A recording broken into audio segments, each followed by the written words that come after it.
Saludando a Gonzalo López Muñoz, doctor en Patrimonio Arquitectónico por la Escuela Técnica Superior de Arquitectura de Madrid. ¿Qué tal, Gonzalo? ¿Cómo estás? Hola, buenas tardes. ¿Qué tal? Encantado de estar con vosotros. Muchas gracias. Este jueves, Gonzalo, 18 de abril, estará a partir de las 7 de la tarde en el municipio de Sevilla la Nueva, ofreciendo una conferencia sobre la historia de esta localidad. ¿Cuáles son los temas principales que van a tratar en esta conferencia? Bueno, esta conferencia nace de una investigación que realicé junto con mi compañera Cecilia Ardanaz hace unos años para el Ayuntamiento de Sevilla la Nueva. Esta investigación lo que se nos encargó fue intentar documentar lo máximo posible el edificio llamado como Palacio Baena, que ocupa de forma contundente la plaza principal del pueblo, de la villa, y a raíz de eso tuvimos noticia de muchas curiosidades y pudimos hacer una secuencia clara y constructiva del edificio, que hasta entonces se sabía muy poco de su historia. En esta conferencia pues pretendo un poco situar los principales hitos históricos de Sevilla Nueva y dar a conocer este interesante edificio que muchas veces pasa desapercibido dentro de la actual trama urbana, pero que en el fondo representa un punto de inflexión dentro de la historia de Sevilla la Nueva. ¿Cuál es ese punto de inflexión que representa este Palacio de Baena? Pues vamos a ver, Sevilla la Nueva es un núcleo relativamente moderno en su fundación. Una primera fundación en el año 1544, liderada por un vecino de entonces, que era Antón Sevillano, natural de Sevilla, y por eso el núcleo se denominó Sevilla la Nueva, en honor de este vecino. Lo que ocurre es que Sevilla la Nueva estaba encuadrada dentro de la comunidad de Tierra y Villa de Segovia, y dentro de Sesuna Casarrubios. Esta primera fundación del año 1544 resultó fallida por una serie de pleitos que hubo con la ciudad de Segovia, con los términos vecinos, y el 14 de abril de 1554, después de muchos pleitos y de luchas, Sevilla Nueva al final consiguió que se le considerara y se le llegara el título de villa independiente con jurisdicción propia. Entonces hace 2 años, dentro de 2 días, que se han cumplido los 470 años de la fundación de la villa. Este nacimiento, ese primer punto de inflexión. El segundo fue la creación de este palacio, que representa un cambio en el señorío en el año 1643, cuando Francisco Beltrán de Chávarri compra la jurisdicción de Sevilla Nueva, Matías de Cerralbo, para fundar un mayorazgo para su hijo primogénito con sede en esta villa, y como representación de ese mayorazgo construye este palacio que actualmente se conoce como Palacio de Baena. ¿Cómo se aborda una investigación de este estilo, Gonzalo? Pues es un proceso bastante complejo, sobre todo porque en muchos casos carecemos de fuentes documentales y tenemos que recurrir a toda nuestra sabiduría profesional para localizar noticias en archivos y en centros de documentación. Este palacio, por desgracia, desde el año 1820, cuando desaparecen los mayorazgos, ha pasado por muchas manos, se ha ido perdiendo las noticias, se ha ido perdiendo la documentación que generó, y hemos tenido que recurrir, pues como les decía antes, a muchas fuentes documentales, archivos de protocolos, el Archivo Histórico Nacional, etcétera, hasta que hemos podido encontrar los documentos que nos interesaban y que nos han permitido situar el palacio en la historia. ¿Cuánto tiempo les ha llevado la investigación? Pues la investigación nos llevó casi un año. Casi un año. La verdad es que fue un trabajo bastante arduo, pero que por suerte en este caso ha dado muy buenos resultados, y que el próximo jueves los expondré a todos los vecinos y a todas las personas que se quieran acercar a escuchar la conferencia. Dentro de la historia de este palacio, ¿qué es lo que más le sorprendió a la hora de ir investigando todos los momentos o todos los hitos importantes de todos estos años? Pues nos sorprendió bastante que fuera una fundación de un personaje muy cercano al rey Felipe IV. Era su secretario y era el guardajoyas de la reina. Tenía este señor, Francisco Beltrán de Chávarri, tenía su casa donde él residía habitualmente, la tenía en la calle de Ganitos de Madrid. Y la verdad es que quienes conozcan el palacio, y si no les animo a conocerlo, verán que es un edificio constructivamente muy atractivo, barroco español, hecho en ladrillo, Y está claro que sigue los estilos que se estaban dando en la corte en aquel momento, a mediados del siglo XVII. Comprobar que su promotor fue una persona muy cerca, con una buena posición en la corte de Madrid. La verdad es que eso nos sorprendió mucho. ¿Por qué? Nos sorprendió mucho porque generalmente estas fundaciones suelen ser más de señores más locales, con otros intereses, pero en este caso la verdad es que poder atribuir su promotor a esta persona, pues también nos resolvió esa inquietud de que veíamos un edificio de muy buena fábrica, de muy bien construido, y ahí le dio todo el sentido poder, claro, una persona que vivía en la corte, que conocía de primera mano lo que se estaba construyendo en el Madrid de 1640, pues evidentemente lo llevó a un núcleo muy pequeño que era entonces como Sevilla Nueva, donde el Palacio sin duda debía destacar enormemente.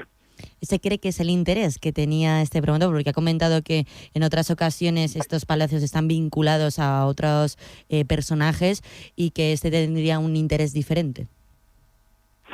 El interés de Francisco Beltrán de Chávarri y de su mujer, María Díaz, era dotar a su hijo primogénito de un mayorazgo. El mayorazgo era una institución del antiguo régimen donde, según la cual se vinculaban a los primogénitos, casi siempre varones o siempre varones, pues la mayor parte de los patrimonios de las familias nobles, de tal manera que el patrimonio esencial de estas familias nunca se dispersaba ni se podía vender, iba pasando de hijos a hijos.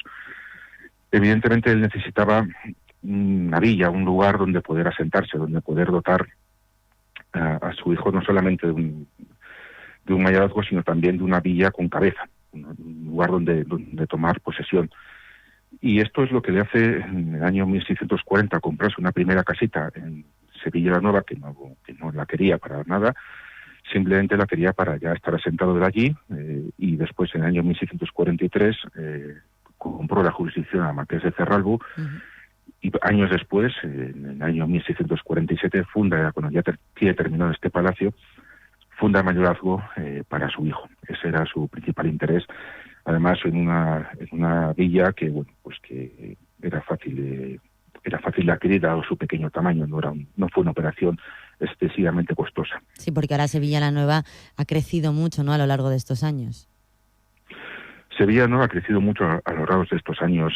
Ha pasado de ser un núcleo pequeño a ser un núcleo pues con importancia, ha crecido muchísimo, aunque mantiene pues ese encanto de estas pequeñas villas de la Comunidad de Madrid, mantiene un entorno natural muy atractivo, la verdad, y incluso mantiene todavía parte de ese urbanismo originario del siglo XVII, donde el palacio fue fundamental y fue un hito de referencia visual y espacial. Porque ¿qué otros hitos históricos van a comentar en esta conferencia? Bueno, básicamente en esta conferencia lo que vamos a tratar es primero de enmarcar un poco la historia de Sevilla Nueva, como les decía, estas dos fundaciones que hubo, y después la historia del palacio como tal. El palacio tiene una importancia, como les decía, vital, porque se genera este nuevo señorío con un mayorazgo incluido, y el palacio tuvo muchos momentos distintos, se aumentó, fue demolido en parte, pasó por muchos dueños a partir del año 1820, y cada uno de esos propietarios fue dejando huella en un edificio que originalmente no tenía un sentido residencial, sino tenía más un sentido como casa de administración de ese mayorazgo fundado en el año 1647, un lugar donde los señores sí podían ir cuando quisieran, evidentemente, pero estaba más pensado para que aquellos administradores que tenían en la villa pues guardasen el grano, guardasen el vino, etcétera, en sus bodegas y sus almacenes. ¿Se puede decir, por tanto, que el Palacio de Baena ha sido como el núcleo principal de Sevilla la Nueva durante mucho tiempo? Efectivamente, ha sido el núcleo principal no solamente porque representaba ese señorío, esa jurisdicción señorial, que es vital para entender por qué está ahí ese palacio, sino también que visualmente y urbanísticamente generó a su alrededor gran parte de la trama urbana. Hay que pensar que el actual palacio solamente se conserva la parte edificada como tal, pero el palacio tenía, hacia la parte que era a la plaza de la iglesia, tenía un jardín, y toda la parte de atrás tenía una serie de dependencias agropecuarias, y un gran solar que pues en este momento es una plaza pública. Y también hay que entender que cuando se funda este palacio y se construye, el promotor lo que busca es que sea el cierre de la plaza principal. Alrededor de esta plaza se concentraban los principales edificios de Sevilla la Nueva, la Casa del Concejo, la iglesia parroquial y, por supuesto, su palacio, que además tiene una peculiaridad interesante, que es un palacio, una casa de administración, como una casa solariega, que tiene una torre central muy barroca, muy como las que podemos encontrar en la ciudad de Madrid, que es el hito visual del eje central de ese lado de la plaza, y es muy interesante porque es una ordenación consciente del espacio que se da en muy pocos lugares de la Comunidad de Madrid, y que en Sevilla Nueva todavía se conserva prácticamente intacta. Y a usted, Gonzalo, ¿qué es lo que le une a Sevilla la Nueva? Porque ha dedicado mucho tiempo, ¿no?, a esta investigación. ¿Qué es lo que le une a Sevilla la Nueva? No sé si es la pasión también por saber más sobre la historia de otros municipios, pero ¿qué es lo que le une? Bueno, Sevilla la Nueva, la verdad es que yo conocía, alguna vez había estado, pero a raíz de este trabajo la verdad es que me ha sorprendido la historia y el pueblo, la gente, el entorno natural, y como pasa en muchos casos a lo largo de los años que llevo dedicado al patrimonio histórico, en los núcleos pequeños muchas veces tendemos a pensar que no atesoran grandes monumentos ni grandes historias, pero no es verdad.